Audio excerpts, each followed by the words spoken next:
Hey everyone, it's Stephanie again, and you're tuned into the review of Married at First Sight, Season 7, Episode 8. So, Episode 8 really jumped into a lot of relationship dynamics with the couples. Now we're past the honeymoon, we're past the moving in phase, and we're getting into the day-to-day life. What does day-to-day life look like, and how are these relationship dynamics working out? So I'm just going to jump in because this episode had a lot going on. I will start with Mia and Tristan. So Mia and Tristan, once again, we find them at a crossroads with trust. So basically what happens is Tristan's friend calls him and says that, he broke up with his girlfriend and he got back on a dating website and he saw Mia's profile pop up. So of course he called his friend like we all would do and let him know, hey, your wife's on this dating app. And so Tristan goes basically from 0 to 100, which is totally understandable at this point. He goes off on her and says that he doesn't trust her because he doesn't know her. Mia is, of course saying she didn't know and she's not on these sites and it's inactive. And, once again, Mia wears this liar cloak that she always carries.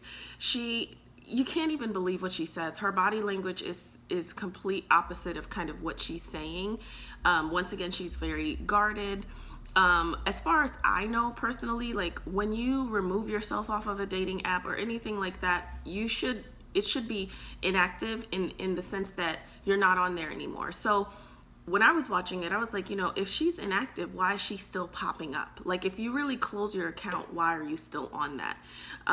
So to be honest, it was hella annoying to watch her because it's like what she's saying never quite adds up.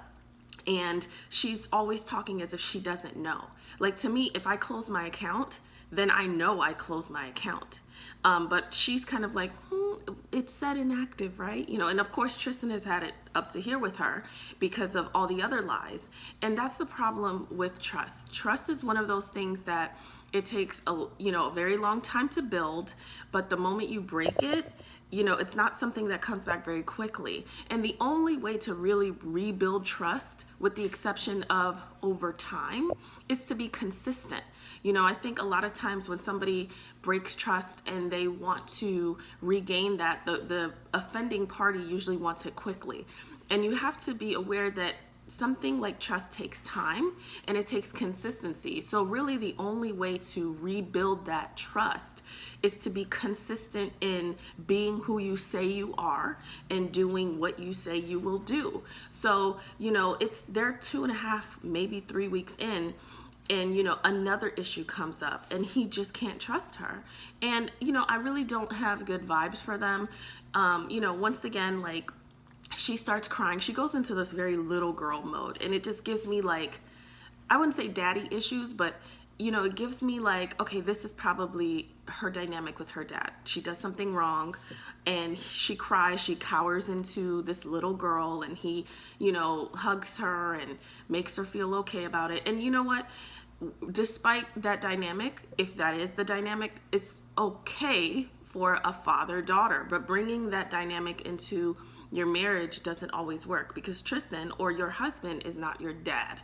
And so using those tactics, because at this point, that's what I think Mia's doing, using these tactics to kind of get him to, kind of ignore what's going on and focus on her is very malicious to me.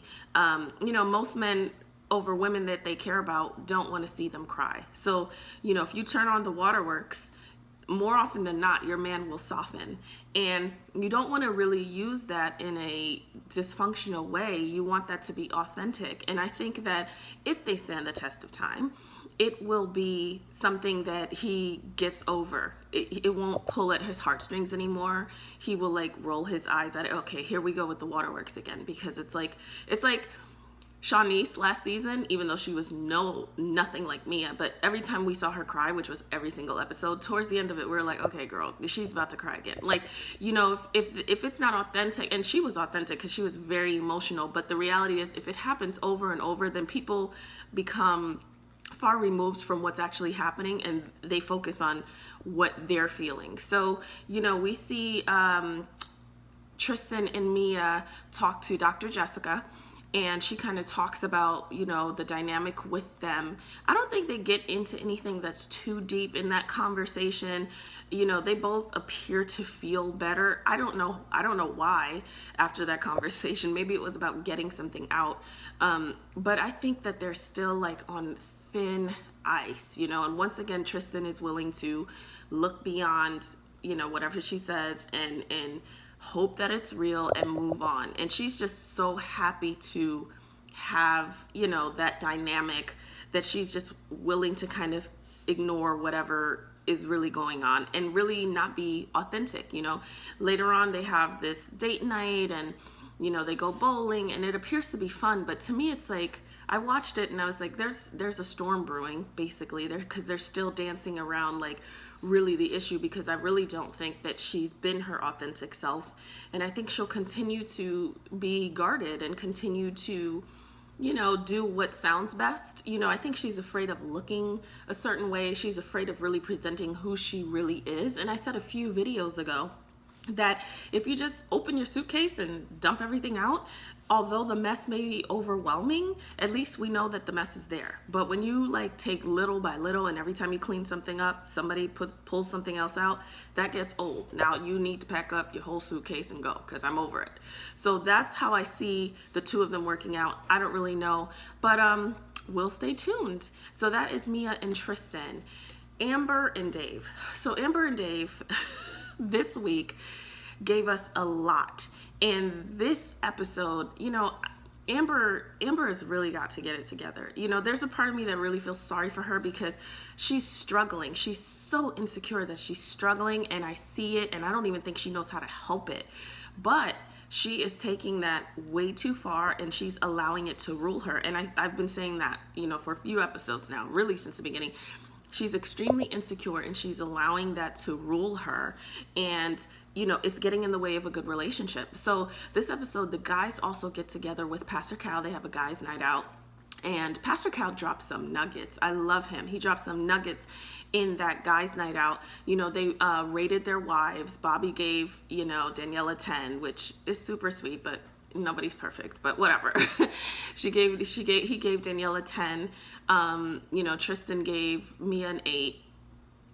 And Dave gave Amber a 7.5.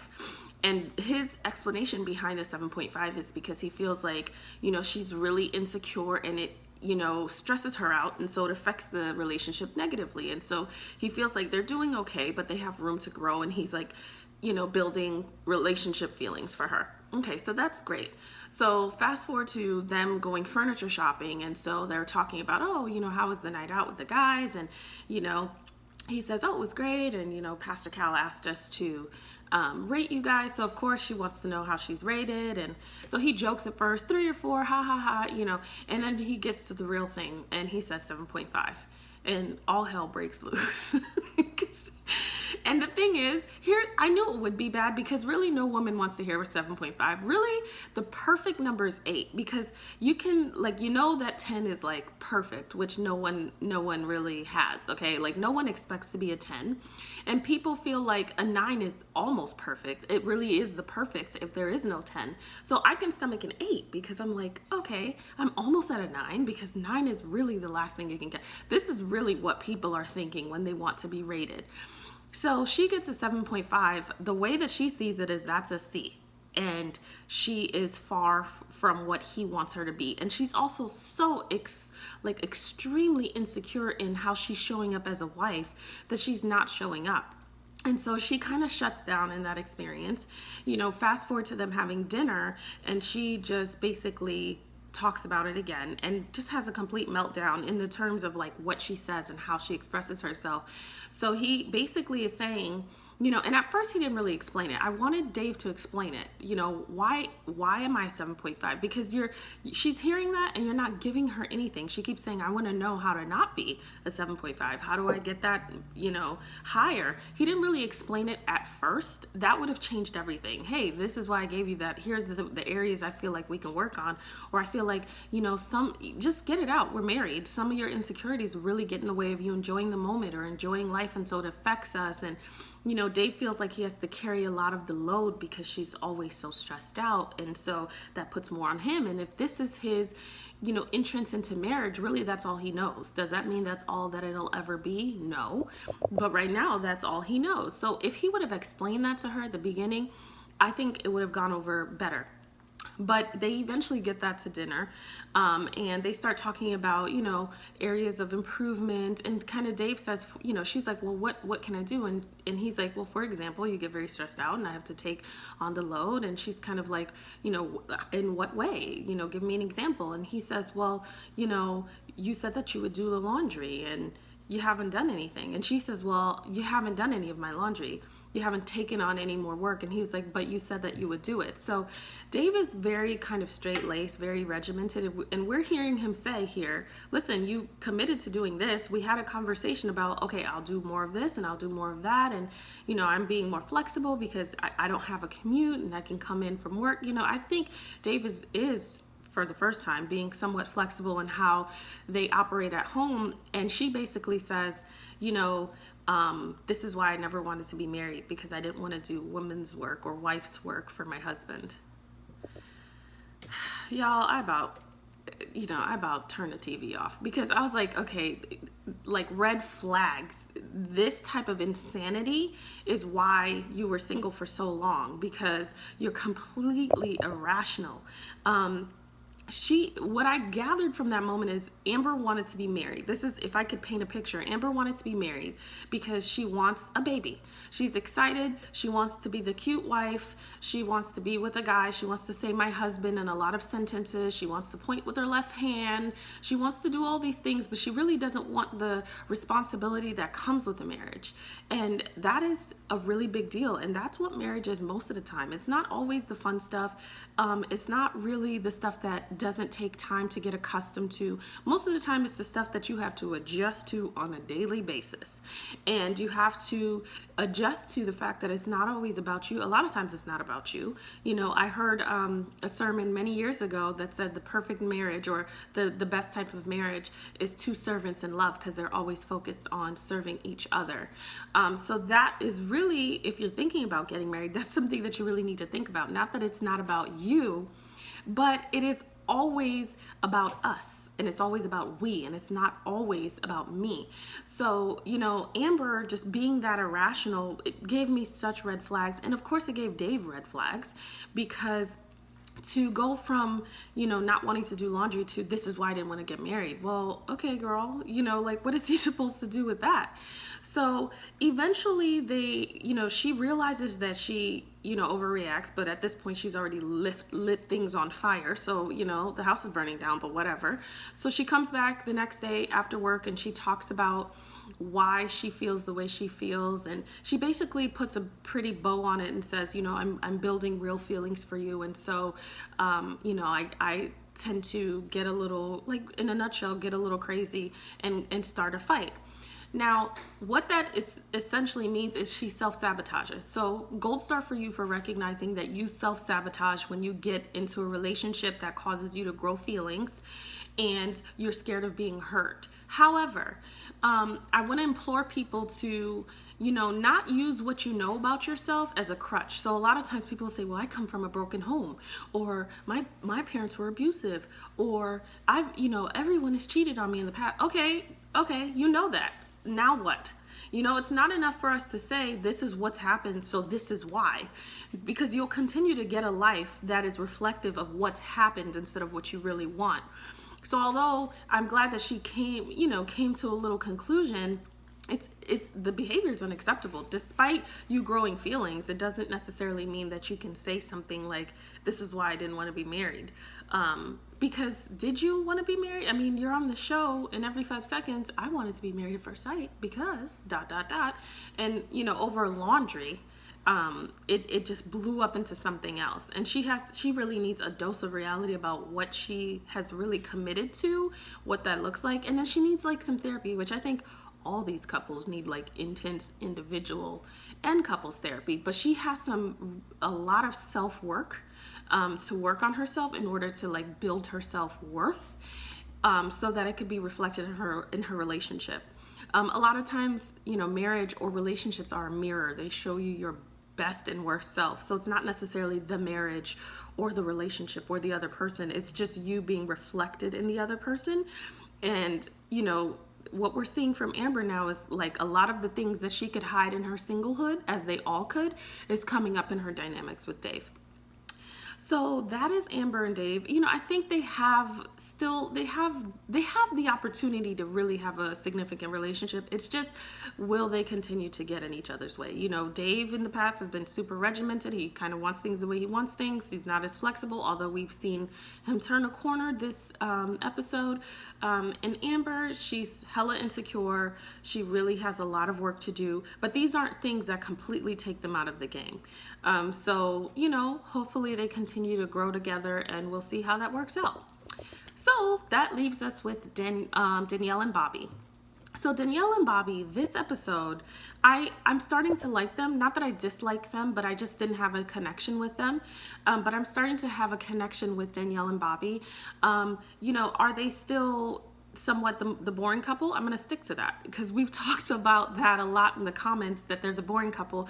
I don't need the drama just for TV. What I'm looking for is like the depths of who they are, which will create some antagonistic behavior just because that's how it is. Like, even with people who have wonderful relationships, there are areas of improvement. There are areas where people bump heads. And when you really start to peel back the layers and get to know each other on a different level, things aren't so perfect. They aren't so easy. And so that is where I'm still in that place with them, where I don't get a feel for their longevity.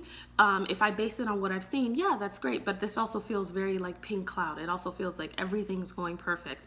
And so I haven't seen them come to a space where they require more than what's fun. So I'm still kind of sticking with that. Danielle and Bobby, though, have a really good dynamic. And I enjoyed them this episode. The last few episodes, like, I barely remember them. But I really enjoyed them this episode, just seeing how they help each other out.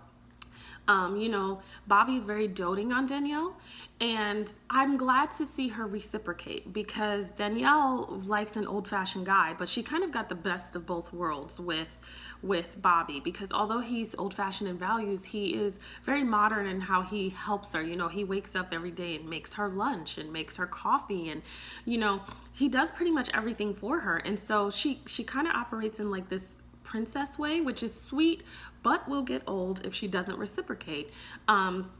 So she, made him dinner. She doesn't really cook often, but she made him dinner, and she said, I want him to know that I can do these things, and like, I'll be able to do them. And I think he really appreciated that, because him doting on her with zero, reciprocity, it will get old. And that's for everyone.